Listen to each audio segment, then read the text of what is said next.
This is the Domain Magnet Show, where you'll learn everything you need to know about buying, optimizing, and selling online businesses with your host, Michael Beroslavsky. Hello and welcome. On this episode of the Domain Magnet Show, we have Ben Dankiw from nav43.com, which is an SEO agency that manages SEO and paid media.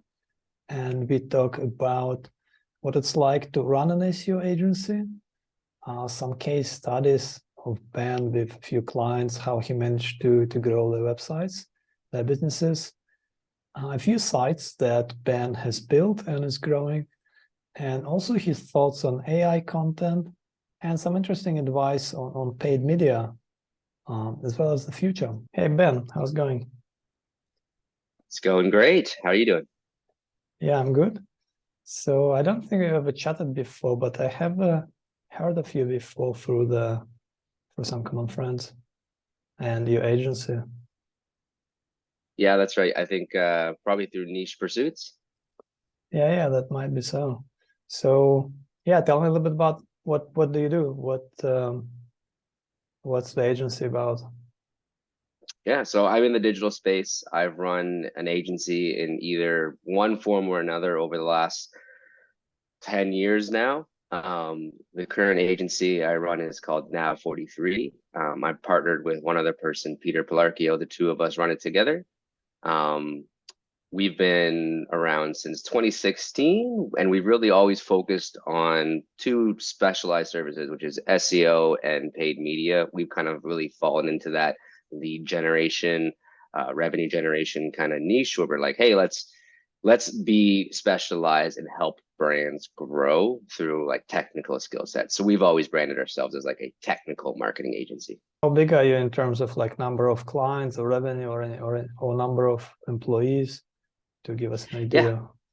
Yeah. So this last year right now we have 8 employees full time, plus the partners, and we have a bunch of other contractors as well, but really 8 full time. We've kind of grown over the last several years. We started in those first couple of years in that kind of 700K annually range, and we grew to 2021 was our best year at 1.6 million. Last year we had a pretty strong year, but definitely did a whole restructure. So we do about usually between 100 to 150K a month, and sit around 12 to 20 clients, depending. We'll do some projects, but we usually have 10 to 15 clients on retainer. Oh, very cool. Well, thanks for being open with the numbers. I love to hear kind of the inside numbers of the company. Yeah. And the last couple of years have been a interesting ride in terms of numbers. Yeah, and so who are your clients? Like, would those be sort of like just regular brick and mortar businesses, or is there a specific niche you focus on? Yeah, so we have a pretty wide variety of industries, but typically we focus on clients who are kind of taking that next step, not so much small business. Like we'll have insurance companies. You might have heard of like a Transformer Table or Quark Expeditions, which are more furniture, or Polar Expeditions, so we can do lead generation. I would say our business is mostly North American, even if they have global reach of their products, but mostly North America based, kind of like a 50-50 split across e-commerce and lead gen. But realistically, they're companies that are kind of in that 10 million plus like size themselves, who want to bring on an agency to help them kind of scale. So they usually have like a marketing manager, digital marketing. Sometimes they even have a PPC or SEO lead. And we're that extra like, hey guys, we need to come in. We want to refresh our website. We're going to migrate our website. We want to hit these goals. And we're that like agency that comes in and helps them do that. But pretty wide range of types of clients. And how do they usually find you? So the first 5 years, we didn't do any marketing, which is just mind-boggling when I look back on it. Like we were just purely referral based. We would do a good job and someone would tell us about someone, or actually sometimes we'd actually do, someone would move on to a new company and they'd say, hey, I worked with this agency before, let's bring them forward. So we for the first 5 years, we were completely referral based. Finally, this last year, we kind of woke up, we're like, how, like, we always had this idea that we like didn't want to scale. We didn't want to get too big. We wanted to stay small and like kind of boutique. But in the last year, we kind of were like, okay, we should really be focusing on our own efforts.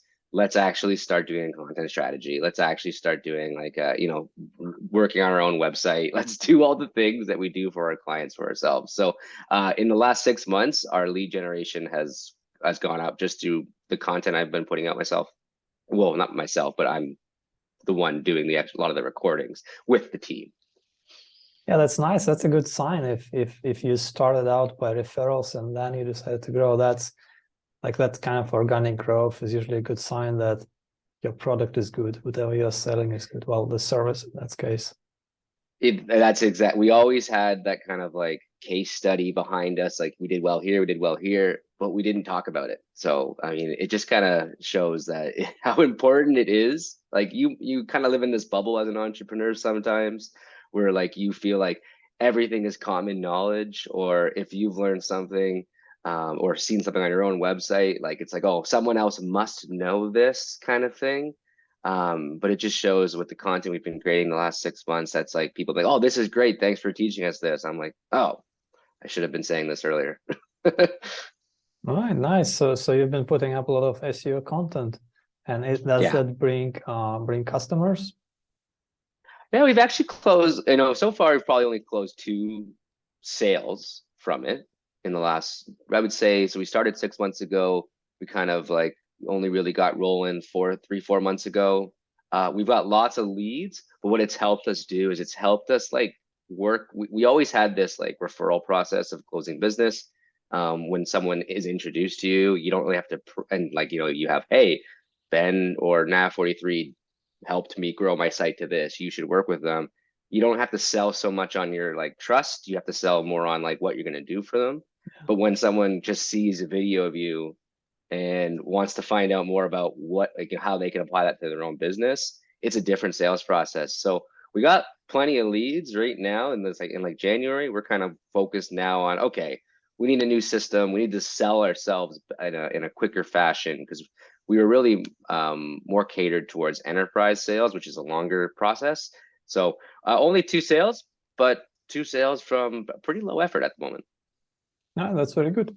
And so in terms of SEO, what do you do? I mean, obviously you would handle content, you would make sure that the on page is good, like everybody else. But then I find that the distinction between the different agencies is how sort of gray hat they go. Do you build links? Do you pay for links? Like how aggressive are you with outreach, things like that?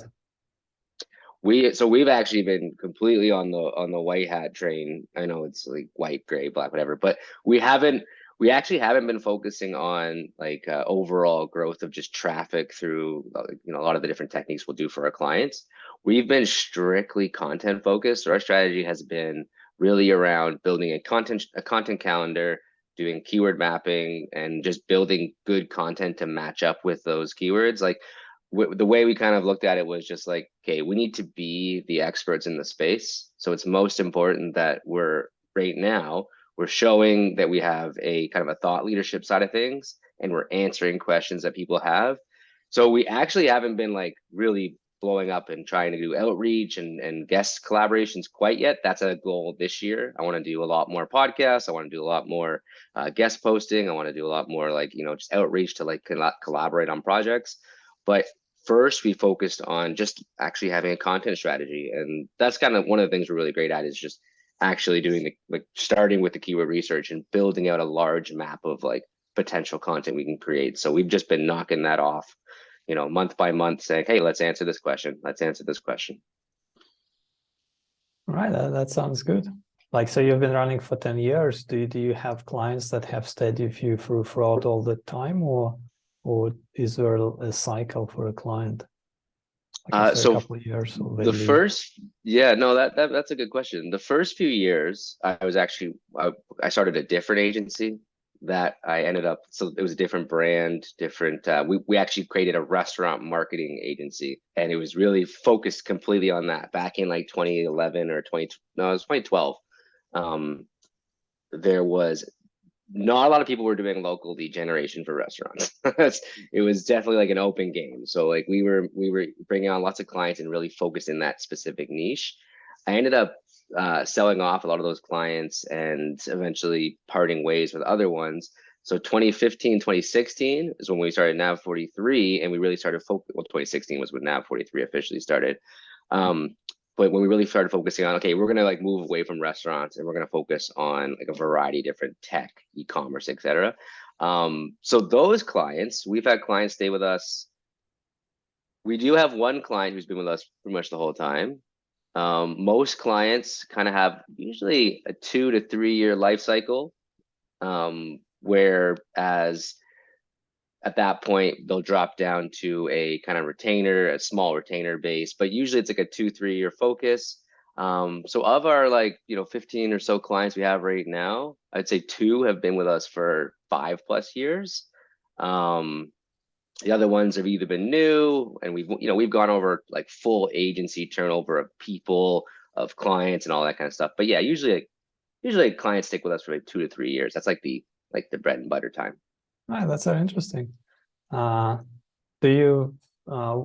the profit margin like for an SEO agency, if you're willing to share? And so we had in a previous episode, we were talking to Kyle Roof, who used to run an agency and just sold it. And he mentioned that the profit margin was about 60%. So I'm curious if that's like common, or how does it compare to yours? Yeah, so that's the goal, in my opinion, kind of in that 60% range. We're not there. We've kind of typically operate in that 25 to 30% profit area, which indicates to me a healthy agency. We've invested into training, internal full-time staff, an office. We kind of have this base for expansion. Where I do want to be, though, however, is in that 50-60 range when I want to sell. So I could easily slim down the agency and kind of get it up to that 40-50 range without like investing into my staff and the future and that kind of stuff. But right now we kind of operate in that 25-30 range, which is enough that we can kind of still maintain investments into like, future content, into staff and bonuses and all this kind of stuff for growth. But yeah, I would love to be in that 50-60% range. Yeah, that in the makes future. sense. That's what we're building towards. Yeah, that makes sense. And so you mentioned you have a team in an office, or a physical office. Are most of your team based in Canada, in Toronto? Yeah. So our office is in Toronto, Ontario, up in Canada. We kind of did we were always really local. Like we had a office downtown for years. That's kind of where things started. We're all based in Toronto. We kind of had this like Toronto mastermind group kind of thing where like even like people who weren't part of our agency would work together. Obviously, the pandemic changed that. It was a little bit funny. I had a previous partner who we separated from in 2020. And we were in his office, and it was in February that we had to find a new office. And we kind of had this like, February 2020, won't go into the details, but obviously pandemic times, we were trying to figure out what we were going to do. Did it make sense to get a lease? Were we going to work in office? We ended up holding off until for a year, but we did still decide that like just having a presence somewhere was useful for us. So we have our home base in Toronto. 2 of our employees work remote, and 6 of us are kind of like in that Toronto area. I love in-person collaboration, but understand that just like, remote can work just as well. Yeah, I love it. Nowadays, then everyone is going remote and sort of hiring people in Asia, in Europe. It's cool to see that you have a local team, and you can meet, and you've probably met everyone in person. Yep. Oh, that's really nice. I haven't met most of my employees in person yet, so they're all over the world. So that's one of the funniest really things nice. is when you see them and you're like, oh, I didn't realize how tall you were, or not tall you are. You're always on camera. Yeah. I'd love for us to do a kind of a physical meeting at some point, but it's really difficult to arrange. People are in in North America, in Europe, in Asia, all over so many different countries. Yeah, I mean, I find one of the trickiest parts for us was like, since we started off as a in-person local agency that everyone knew each other, and we always have used remote contractors. Like for sure, we have across the world. We've worked with people and used different staff across the world. So we've been able to work remote, and that in some ways, but transitioning from a company that was always kind of in person to nowadays, we're still, even the staff who is around Toronto, they still come into the office only 1 to 2 times a week. We're not always in office, so the tricky part has always been that kind of like hybrid. It's what a lot of companies are doing these days, is saying we do hybrid. It's built. You can usually build a culture for remote work, or you can build a culture for in person. Building the right culture that fits for people to work efficiently in both has been something we've been working on over the last year. Yeah, it's tricky. And so you do a lot of content. How do you manage?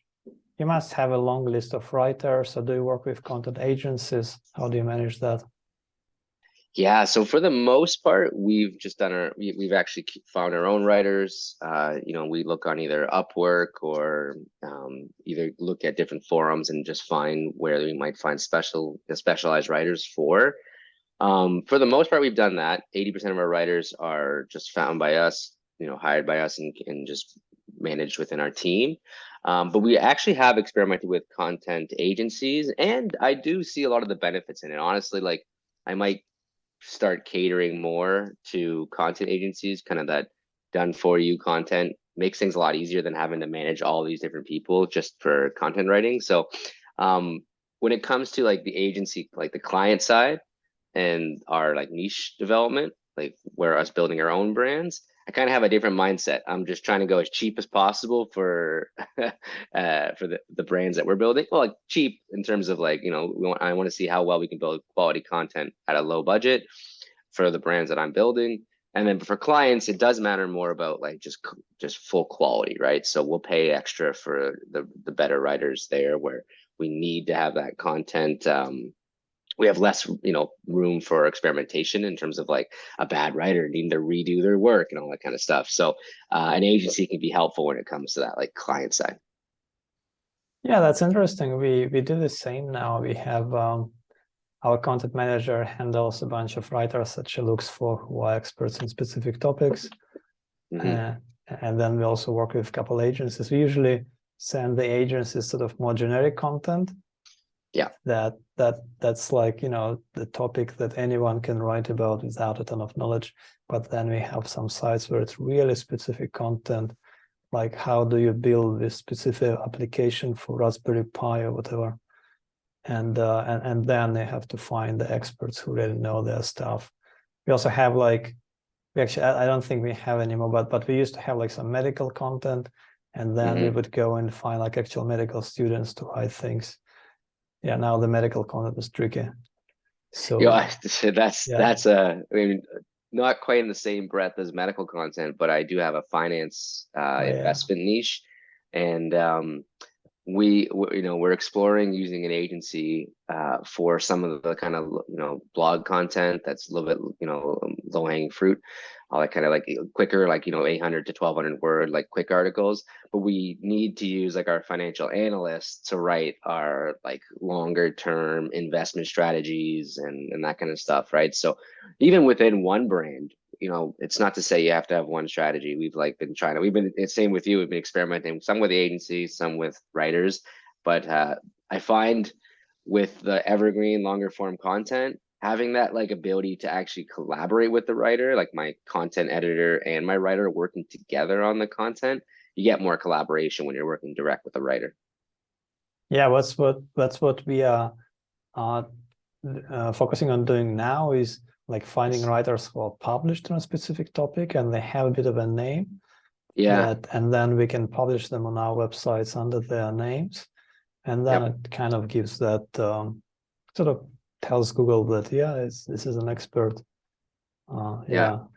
So I Something that find that, I've kind of been looking at in that same breath as well is having an expert who, like, with a name, review the content and then just have like a reviewed by. So it might be written by writer one, who's just more of an everyday writer we have, but then an expert, we will pay them actually for, like, hey, come in and review this and on an hourly basis or whatever. And then it does this all, like, check sources. Does this all make sense to you? Do you believe in this?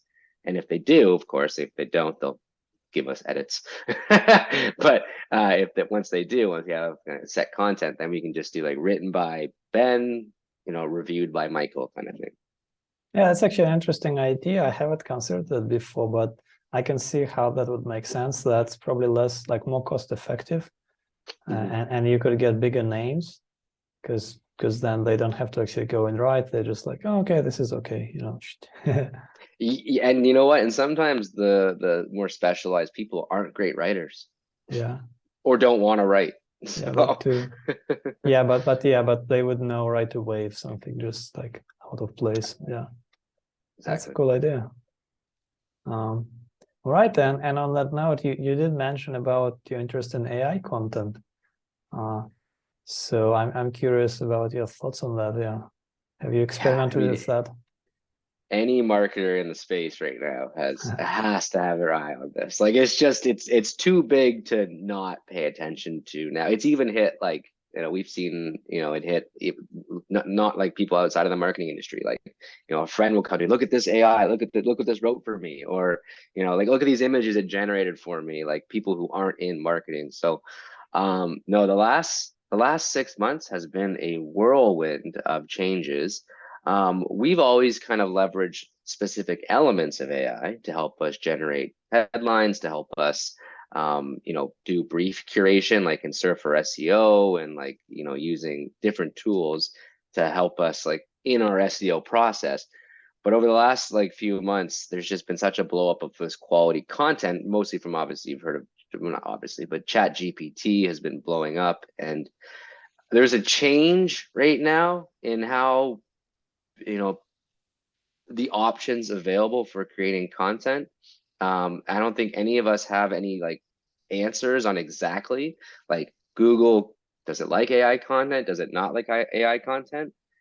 In my opinion, Google wants quality content. So if you can use AI, effectively edit it to create good content, at the end of the day, will Google care? I don't know if they have the capacity to really sniff that out and understand it. They might say they don't like AI content, but it sounds like a very blanket kind of, like, that's their policy, right? However, like, if you think just generating articles with AI is going to be the answer, try it on a specialized topic and see how wrong the content is. Like, we've done a few different experiments. We've tried, let's see, kind of like give it some, topics and see what it generates. And it definitely helps build frameworks. It helps you, like, give ideas. Like, I'll get into some use cases of how it's useful, but, like, just putting it in and saying, like, let's try to write an article on this. We've actually tried writing that and publishing it and seeing how it did. You kind of go, if you get an expert to read through it and you're like, well, this is wrong, this is wrong, this is from 10 years ago, this is, so you really need to make sure you have a really strong content editing process in place. For us right now, we're only using it as an assist. We might be like, hey, we want to put something in Chat GPT that helps us, like, have like, what's your opinion on this? And, oh, that helps me as the writer think differently, either creating a framework or giving me ideation. Amongst my, like, group of either on Rhodium or I have a couple other mastermind groups I'm a part of in the marketing space. A lot of people are using it for, like, headline generation, just like, help me write this short piece of content for this specific purpose. Not about necessarily writing a whole article to rank on Google. It's about getting a clever way. I'll give you the prompt, which I've thought about because I'm a marketer and I understand how to prompt you. And then I get this short piece of content that is actually well written, and I might not have thought about it. So it helps with ideation there. So there's just been so many advances with all these different tools in the last 6 months. I'm sure every marketer is following this. Yeah, it's really exciting stuff. I'm actually interested in the image generation stuff. That'll be pretty cool. Yeah. Like we have sites where we employ designers to create these different images. And so if you can do that with AI, like with content, that's kind of different, right?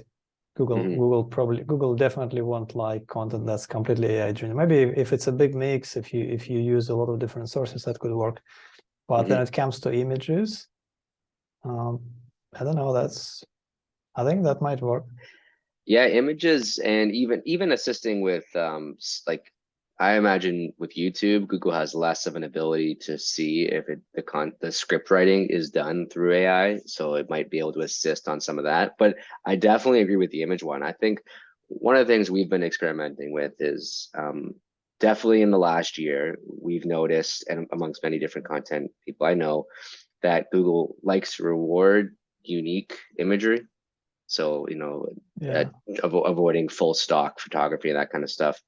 But mostly with this helpful content update, like, are you writing from your own experience? And do you have an image to back it up? So number one, if you have an image that you can supply, that say you're writing about traveling to Thailand, if you're in Thailand and write about you there and have an image of you, like date stamped and everything with like you in Thailand, that will help your content.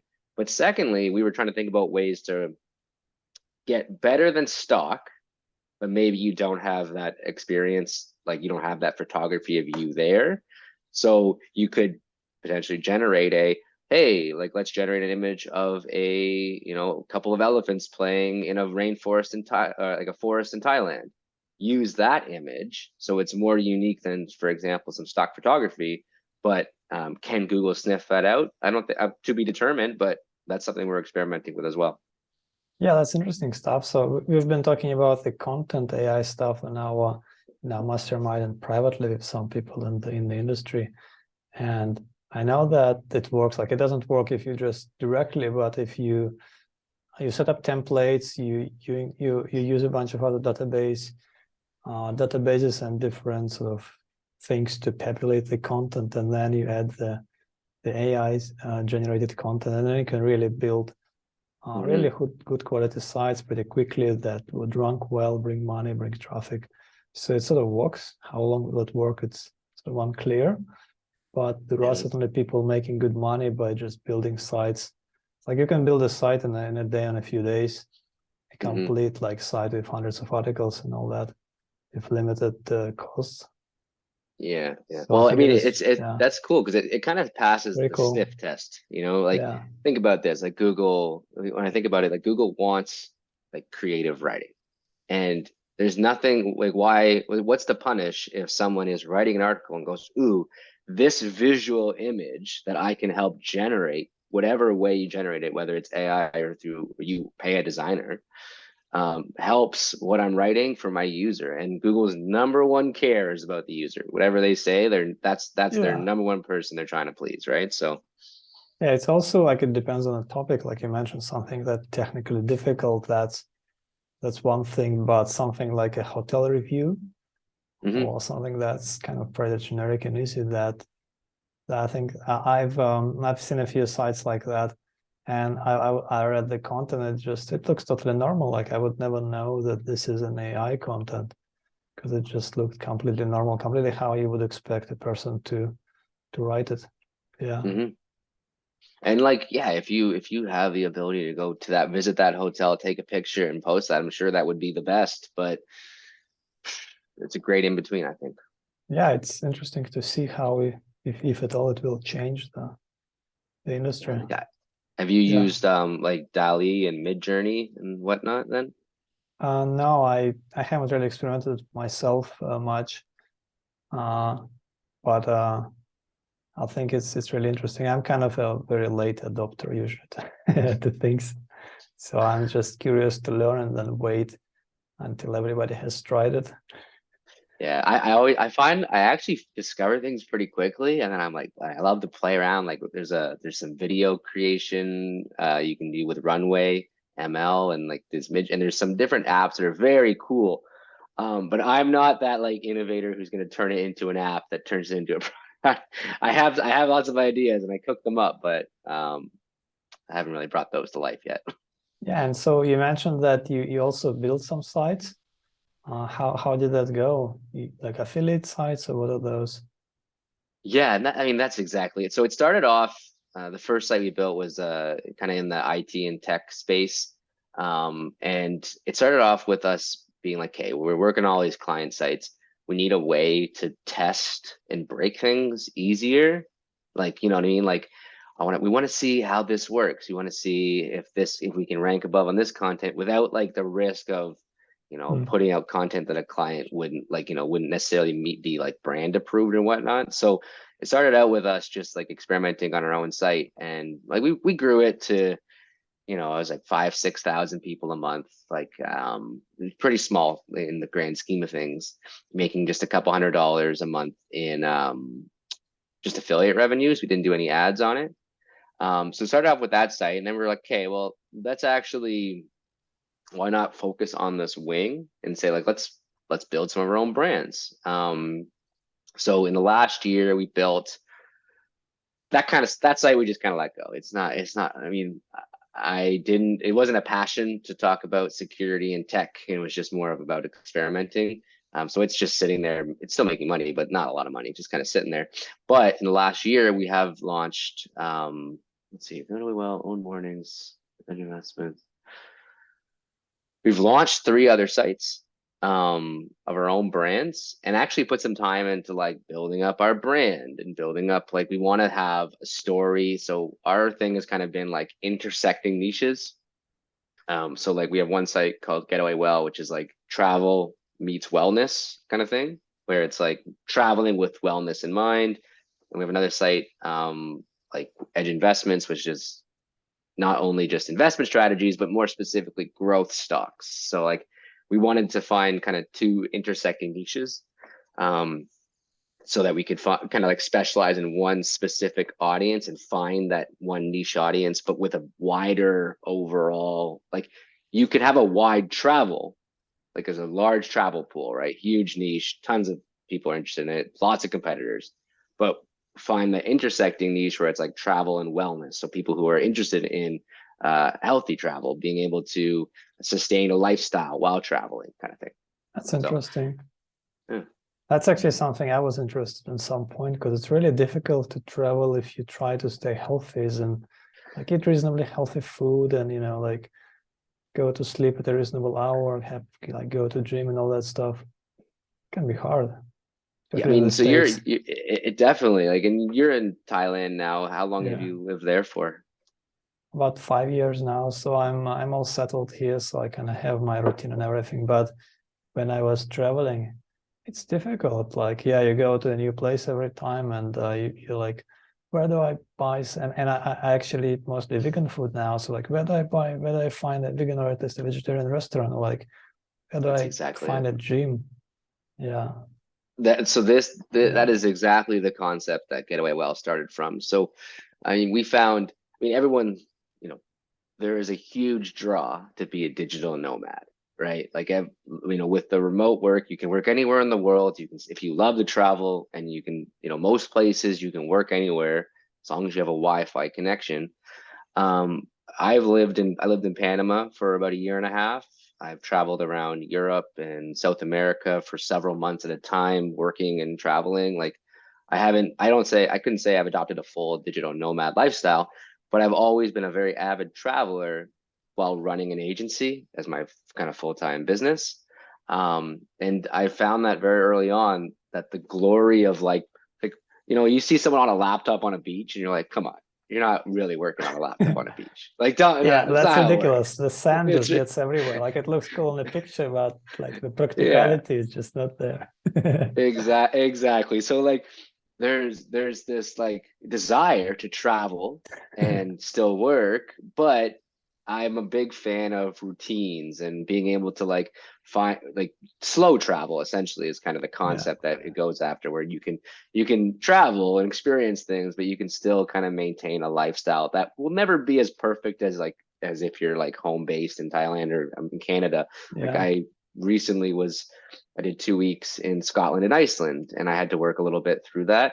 But don't be wrong, I got my double monitors set up here. I have my, my laptop stand, my like ergonomic mouse, and Like, you're gonna beat this working station versus when you're like on a laptop on the road, right? Yeah. For me, yeah, I used to travel I actually spent quite a lot of time in Panama as well, like half a year. Huh, Where did nice. you stay? Did you stay in Panama City or did you travel No, inward? I was out in a small town called Chica. It's an hour from Panama City. It's like on that west of the city.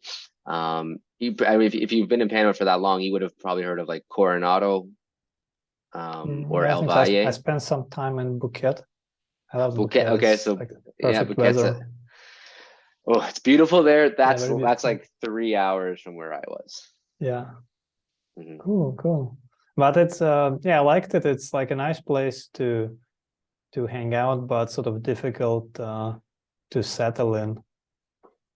Yeah, I didn't have many friends, many people who are into this sort of business, and like my Spanish was reasonably good, but not good enough to really talk to the locals. And it's yeah. interesting, by the way, that like in Thailand, everyone kind of assumes that as a foreigner you would not speak any Thai at all. Hmm. Like that, like if you as a foreigner, if you know like a couple words, they get very surprised. But in Panama, everyone just assumed that you speak perfect Spanish. Yeah, That yeah. was kind of weird, and like I'm a foreigner, what do you expect from me? And they speak really fast, and if I Over. like don't get something, and I'll like say, they just kind of get offended. I'm like, Yeah. where did that come from? That's so strange. I mean, so I could speak a little bit too. I won't go too long into this, but um, that kind of stems a little bit from the country's dependence on tourism and international workers, right? Like Panama, their whole economy is based on the canal, and they have Yeah, never truly, even if they say they did, truly embraced digital nomads and tourism until kind of recently. Panama City has gotten better at it. But yeah, like that's exactly the difference. Like they're just like they expect you to speak Spanish. And I when I was there, I was running a little bit of a retreat. I had I've actually, it was hard as heck to get good Wi-Fi in the mountains. Like, yeah, so I built a little co-working space there, and I would have some people like come work in the space as they were like visiting the mountains. Because there's a couple cool tourist locations. Like oh, Chica is nice. actually Yeah, a tourist location in Panama, and then there's like another one was El Valle, so these volcanoes and hikes and all this kind of stuff. Beautiful, but good luck finding good Wi-Fi and an actual monitor to use. So I set up some stations there, and at the time I was running I mean, this didn't really take off. So it was more of like an experiment. I was running a successful Airbnb there, but the other element I was going to do there was a training program for people who wanted to learn how to build niche websites. Um, but I came back to Canada and ended up kind of like shelving that business. yeah. Well, that's interesting. I haven't traveled since the beginning of COVID, for like three and a half years now, and Mhm. I'm probably gonna start doing some travels again soon. And I'm not too excited about this because maintaining a good lifestyle will be really difficult. And now I'm kind of got used to all sorts of things. Like I have a maid that just cooks exactly the food that I like, and it's like very fresh, and lots of stuff is from my personal garden, Oh, and that's everything. great. Yeah, it's like that's just impossible to find anywhere else. And then you go to the airport, or like you have all this food, and it's like, what looks edible here? Yeah, Or like, yeah, like when I it's was in the US, it's like, where can I find some food without like excessive amounts of sugar and everything? It's just, yeah, you have to know the places. So there is yeah. probably, for anyone listening, there is probably a good demand for like a service of healthy travel. Yeah. Well, That there is a few apps that allow you to like find kind of healthy restaurants or vegan restaurants in new places. But yeah. uh, then there's definitely, so like with Getaway Well, like part of the idea is like exactly that. Like if you're traveling to this country, what are our pillars? Our pillars are fitness, okay. recipes and on the go food, and kind of like work work-life balance. So, is there going to be yoga studios in your area? Is there a gym you can go to? Can you, to find a place that has a gym within it? Are there vegan options around? That's kind of the idea of it. But definitely yeah, there's a huge demand for just even more service with an app or that kind of stuff. So Cool. big space to play in. How well is it doing in terms of traffic? Is that your biggest site out of the ones you've built? No, I'd say right now we launched that in May. And honestly, I feel like we kind of took it the wrong angle in the beginning. So we refreshed it. We kind of took a new angle in September, October. So we've launched about 100 pieces of content now, and they're indexing, and we're seeing a lot of keyword rankings, but our traffic's still kind of in that just right now 1,000 people a month. It's super small right now. So I expect, and we've kind of restructured it in the last couple of months, and now we're doubling down on a lot more content. I expect that growth, now that it's getting a little bit more domain age, to have to kind of this is I usually in the first 6 months of a brand, I'm don't expect much.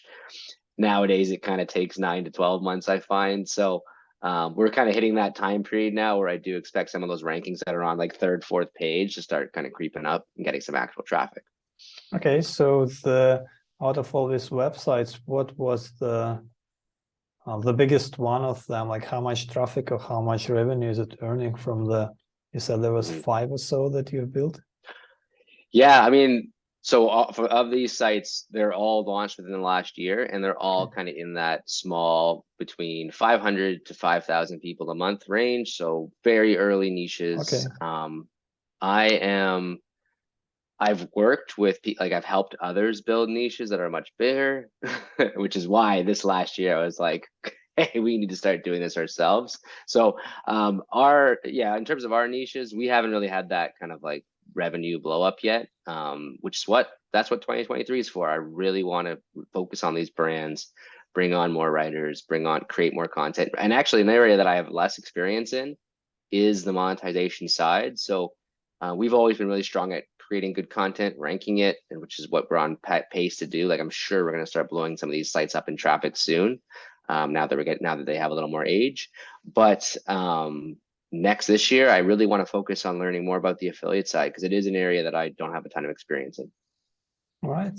So based on your experience so far, what is SEO really all about? What works best on SEO, and what are some successes that you've seen with your clients that you can share details about? Yeah, I can go into a few different, so it's case by case. We've come across clients that I'll go into one example.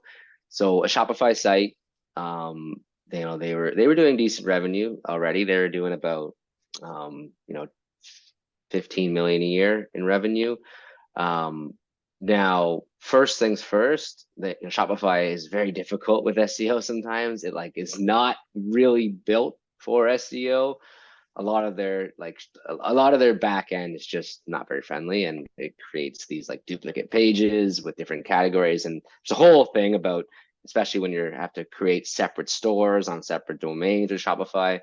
So unless you're using a headless Shopify version, or you're using their $2,000 plus plan, I can't remember if it's called Plus or whatnot. I think it's the Shopify Plus. Or Shopify Expert, whatever it's called, their biggest plan, unless you're using those either headless or their biggest plan, their actual platform isn't well built for internationalization. So we came in and noticed that this website, had duplicate websites on Canada versus US. So the first fix was properly implementing hreflang, and saying, okay, let's tell Google that these two sites are the same brand and have duplicate content and etc. So do you have any experience using hreflang yourself? No, I think it'd be good if you explain a little bit what this is. Yeah, basically it's in the easy form, it basically is a tag, an HTML tag that you can put on a web page that speaks to the location and the target language and currencies of the webs of that page. So if you, for example, have nav43.com is like our main website. If we had another website that was our Canada version website, nav43.ca, for example, you would have a tag on each of these different pages that speaks to and says, this is our Canada English Canadian currency web page, and this is our American English US currency page. So it's most applicable for e-commerce when you have, for example, you might have different targets where your page has to have certain language in one country and certain language in another, but they are the exact same pages. So you would put this tag in your in the code, and basically when Google crawls your site, it would say, oh, I can see these are duplicate pages. So there's no duplicate page penalty. And I can see that if they're searching from US, I should show them this US page. If they're searching from Canada, I should show them this Canada page. So it basically helps sort out how Google should be serving your content across different countries and different languages and currencies, right? So when it comes down to helping Google better organize how to put the right content to the right user, Google rewards that. So we would see, even just from their first two sites at Canada and the US, like when we implemented hreflang across these two Shopify stores, their Canada Shopify store and their American Shopify store, it's not, if you have a small store, it's not a really hard implementation. Obviously, if you have thousands and thousands of pages and you're a developer, you can kind of build out a more dynamic implementation. But we implemented it on the just Canada and US store, and that alone boosted traffic. I think it's in that 25% range. I don't have the number right here in front of me for that part of it. But that alone helped us just like sort out, because if like someone in Canada was searching for the table, they would actually get served the American page. So then they would click the first page, go to the American page, and immediately the first thing the user would see is, you're in Canada, do you want to go to the Canadian website? Which is like, why not just have that off the bat, right? So that alone helped us increase their revenues and their traffic. Next up, they were like, hey, we want to expand to these other countries. Well, most times when you don't have an SEO person there to expand into countries, you would just duplicate your stores and put them out and launch them. We made them wait till we could do a proper hreflang implementation of every different language, every different currency, and every different website. Took an extra month, for sure. It takes time to actually go it, but we saw huge increases across the board. Like, it was something like 3x their revenue, if I'm not mistaken. Like they did 3 million on a weekend kind of thing, where like it helped blow them up across all these different international properties. Now, the SEO element of that is super important, but it does require the fulfillment, the content, all that kind of stuff. However, without that hreflang implementation, Google would not know how to properly serve that content. So if you're trying to expand a store into multiple geos, it's just you absolutely, especially if it's a Shopify store, also applicable with like other websites like WordPress and all that kind of stuff. But Shopify, their default is really bad for this. So you have to think about it from the beginning. Oh, yeah, very cool. So how much were you able to grow that Shopify store? We did. So we doubled their traffic and doubled their revenue in 6 months. And then when it came to their we did this all kind of leading up to Black Friday. It was actually even further. So we increased their organic traffic by 70,000 per month. And we increased their transactions by about 162% per month. So, doubled their traffic and even further doubled their revenue, increased their revenue, because it also helps with that user experience, right? Like someone would go to the right page with the right language. And is it all from that one, adding that one tag that helps Google with the geo-targeting? I would say it's two things. I would say it's actually duplicating the content into that country. So that's the first step. And the SEO element is then adding that tag. Yes. All right, cool. Yeah. Yeah. Do you have some other interesting case studies? Yeah, absolutely. This last year was actually a really fun year. Some of the projects we did, just because SEO has been coming a lot further in the last few years, so there's a lot more competition. So we'll actually get brands that come to us with like, usually they'll have like some base of SEO. So we actually had an insurance company come to us. They had a super flat structure. Their blog, they actually had pretty solid traffic, but they had a lot of like useless traffic, like keywords that someone a few years back would have built an article about banking, like, hey, here's your how to find your bank routing number, kind of thing, right? But how do you translate that traffic? Interesting that they ranked for it, for the record, but how do you turn that traffic into an insurance client, kind of thing, right? Like there's a difference between relevant traffic and irrelevant traffic.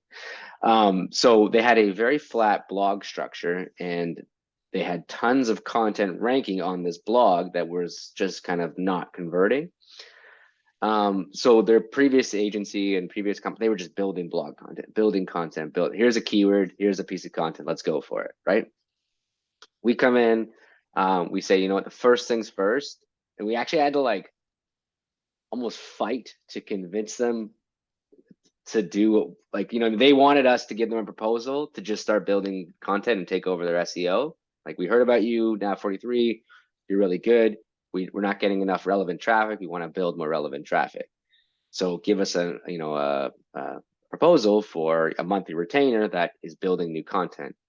And I had to convince them, like, listen, the number one thing we have to do for you is not build new content. We have to go through your current blog structure and say, like, let's actually build a topical authority as an insurance client and your different pillars of the types of insurance you have, first of all. So shift some of your content that should really be product content to your website, not your blog.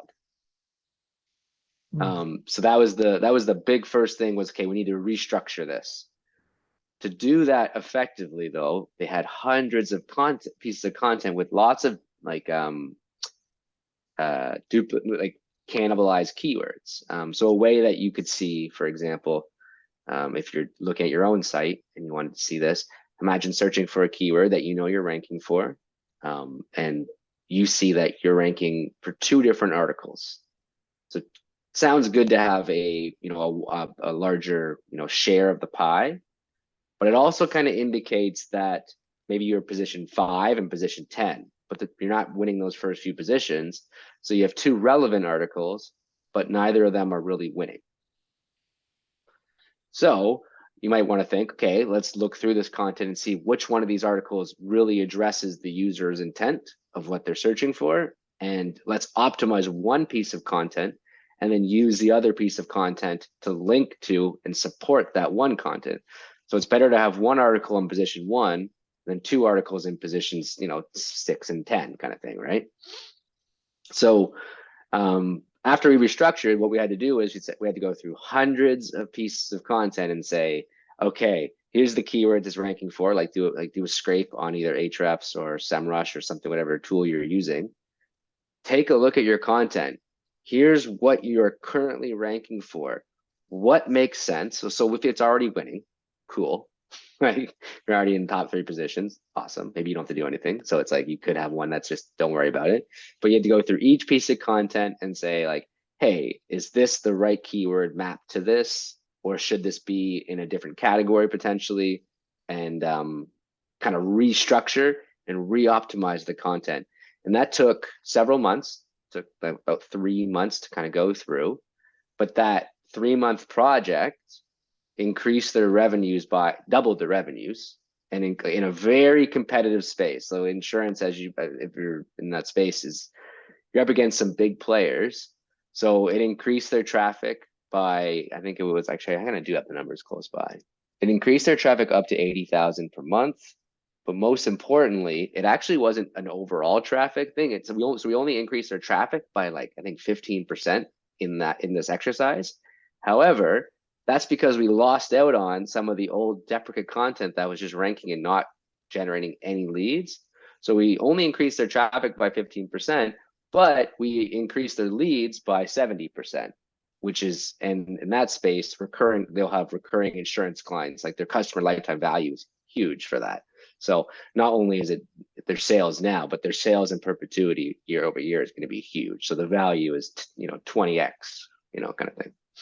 Right. So basically, both case studies are really about restructuring the content in a way that it presents better both to the users and for Google, and Exactly. And that's what it's all about. Is that that's the main thing in SEO, in your opinion? That's a great way to put it. It's restructuring and thinking about the best way to serve the right content to the right user. And it can get super complicated with all these different tactics, but sometimes it's just a matter of you searching on Google and seeing what comes up. And is your piece of content going to rank there? All right, very cool. And so you also do paid media. So the question I always had about that is, how do you know, for, let's say, a business or a website that doesn't use paid media yet, hasn't experimented with it, how do you know whether it's worthwhile or not? How can you assess if it's worth trying that? Good question. So surface level, like easy, quick answer is if people are already bidding on your products, like if there's already ads that exist, like what are your competitors doing and what ads are already there? So for example, one of our clients does polar expeditions, right? So it does like Antarctic trips and that kind of stuff, right? An easy way to see if it's beneficial to do ads is go to Google and search up Antarctica trips and see who's bidding on it. Now, there is always the chance that there's a bunch of people who are losing money on those ads. But most likely, if there already exists ads, that means it's working for somebody. So it's either going to be, is it too crowded of a space, or can your product beat their product? So, you're not going to win in a paid media space if you're not positioned against your competitors.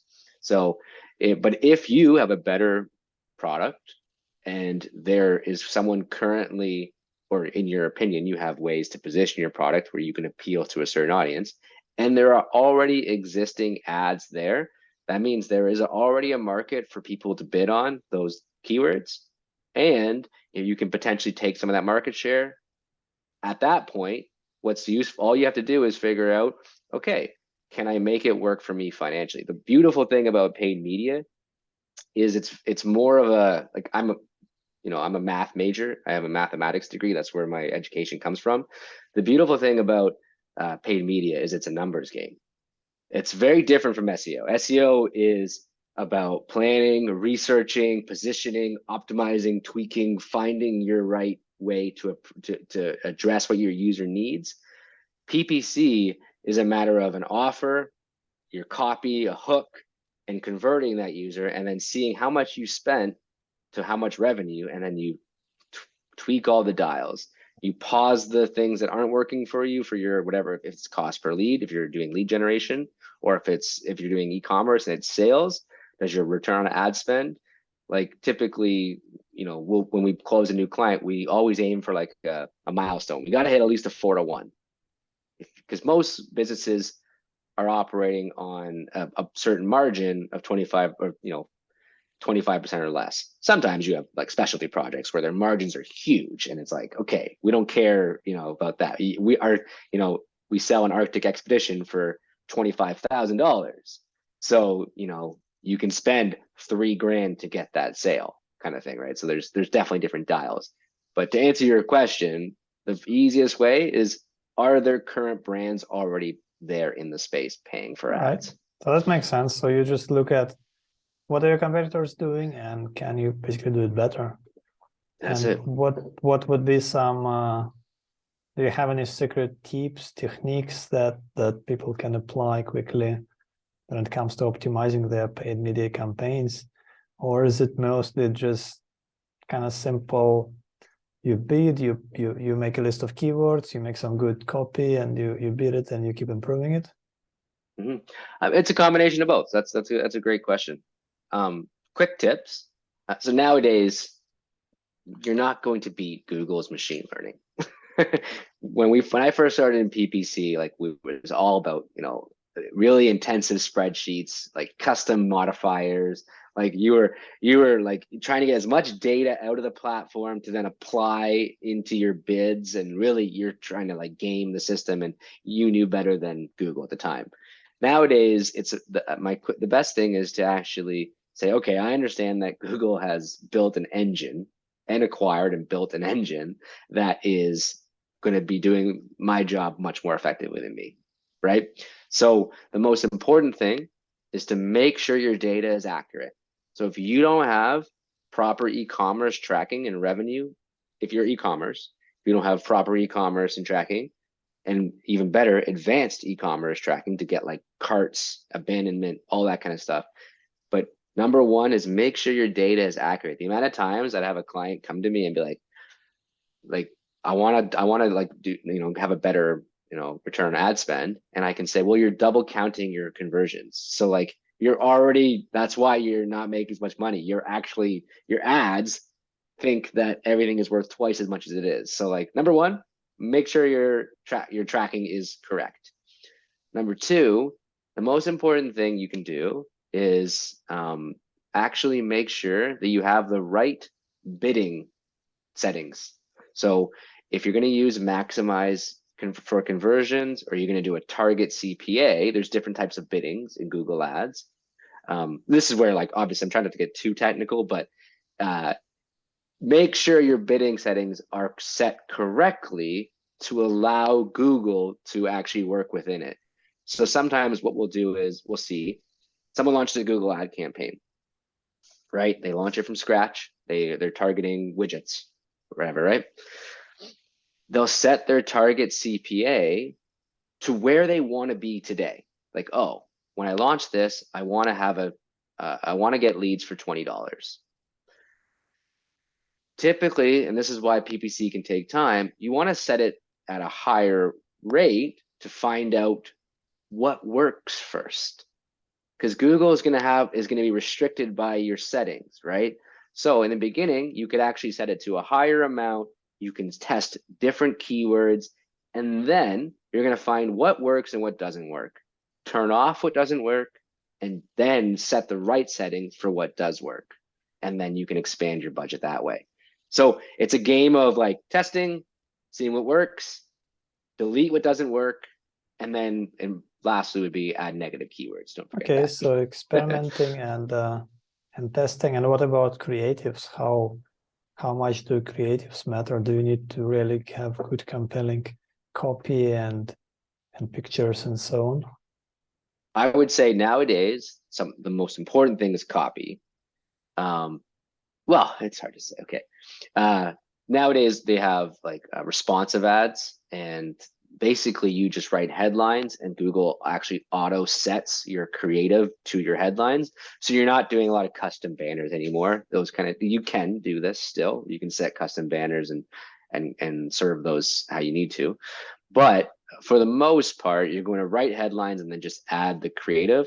So definitely like compelling creative that captures an attention. It's not so much about like a message on the creative. It's about capturing that user's attention where they are on the page.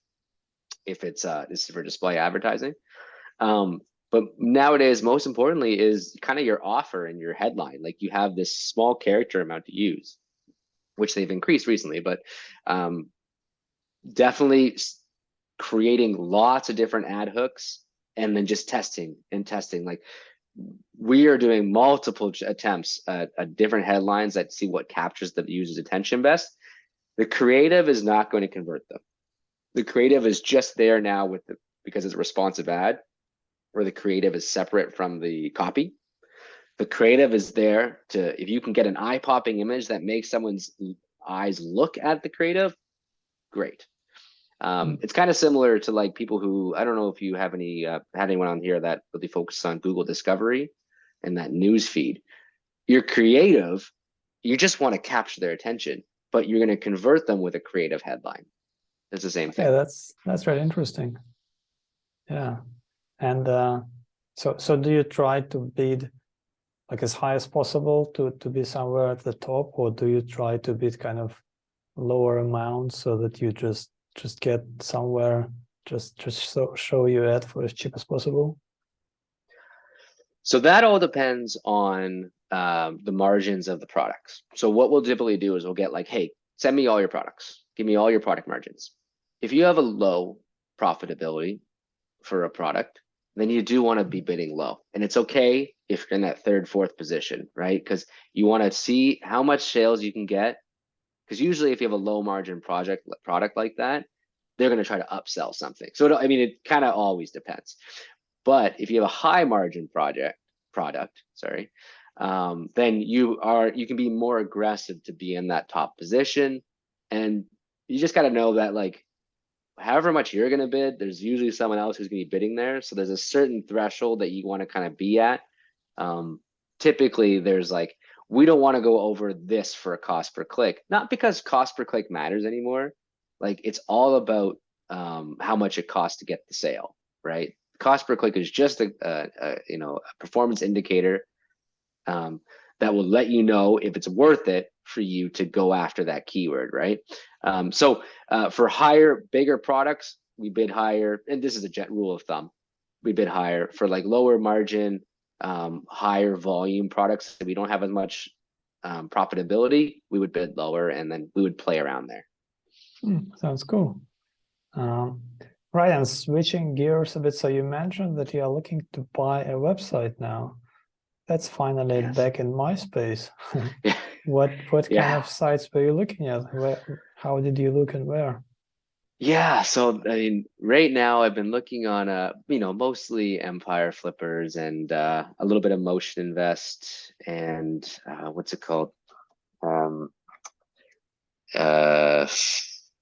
It's Daniel and there's a couple other sites off the top of my head. I can't remember the name of it. Yeah, there's a few now. Yeah. But I put some offers in, and I'm actually really happy I didn't buy the one that one of the ones I put an offer into, because I've seen how much it crashed. I know we have a certain skill set to grow sites. So I also know how much work it's taken me to build these websites and brands. And I feel like there are more effective builders out there. Since we're not a website company, we're not like a development company. We can build WordPress sites. We can build brands, but we're like, that's not our specialty. I feel like our bread and butter eventually is going to be buying a site that has a lot of potential in the SEO space. So, I've been an affiliate site, one that maybe they have a really strong, another channel has really held them up. So at first I was looking at these sites in this kind of like 10 to 30K range, but I found a lot of them were really built like SEO websites built by SEOs that like, that's not where we're going to grow onto, right? Hard to find quality in lower ranges. That's true. Yeah. So my thought process there, I'm doing two things right now. I put a few offers in. I've been kind of looking at the marketplaces, trying to find them. And by no means am I talking as an expert here. I'm talking as someone playing in the space. But the two different things I'm thinking about is, okay, let me like all these websites I'm building, I'm gaining experience with building, and I'm seeing things. I think what I want to do is look off market or see if I can find a passion website that I want to just like, that I'm really passionate about. Like I play D&D. I like magic cards. I have like other things like topics that like I could actually personally write about. So I might do like a small acquisition in like a hobby website that I'm really interested in. So to go through that kind of buyer process, but eventually I do want to look at a kind of larger website buys that I can apply our knowledge to. Yeah, that makes sense. It's interesting because I do see that trend sometimes. So people running SEO agencies, SEO agencies are generally a reasonably profitable business. So you have quite a bit of profits and you want to reinvest them somewhere. And then it really makes sense to go and look at, hey, why am I just growing sites for clients? Why not I just buy a site for myself and then keep growing it? And I've seen quite a few people do that, and then sometimes they even, like, at some point they switch to basically managing their own content sites portfolio and just stopped doing client stuff completely because they saw that this could be so much more profitable. Yeah, and like I do love working in the marketing space. You get exposure to a lot of different brands. You get to work with great teams. You get to see, like, when you're the SEO special team, and you're working within a bigger, larger organization, you get to see like how these different groups work. And there's a lot of benefits to not just working in a content site silo. However, we have been in the agency space for 10 years. So kind of diversifying and like trying to build brands is like a new passion as well. So like, we know we're really good at building up other client sites. Like you said, like, it's a matter of taking those resources and trying to build some of our own brands. Yeah. All right. And so what's next for you? Where are you planning to go in the next 2 years? Just grow the agency or start some new things?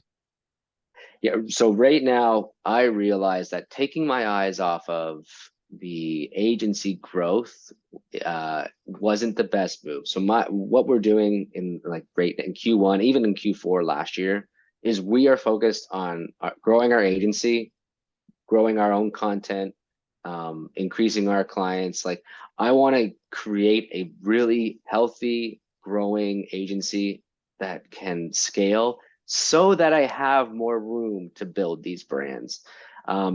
Split focus there's 100 things we can work on these days, and I've got pulled into that trap of doing too much at once too many times. So we are very focused on the brands we've built, like these 5 brands. Like, I have one of my SEO specialists is now the manager for those brands, but I'm not really actively looking to acquire and flip and all that kind of stuff. I want to focus on the agency, develop that, get that as healthy as possible, so that in the future, in the next couple of years, I can really put my attention towards acquiring and scaling brands. So acquiring brands with revenue to scale more. All right. Well, thanks, Ben. That was quite interesting. I've definitely learned a few new things. Is there anything that you'd like to add that I haven't asked you about?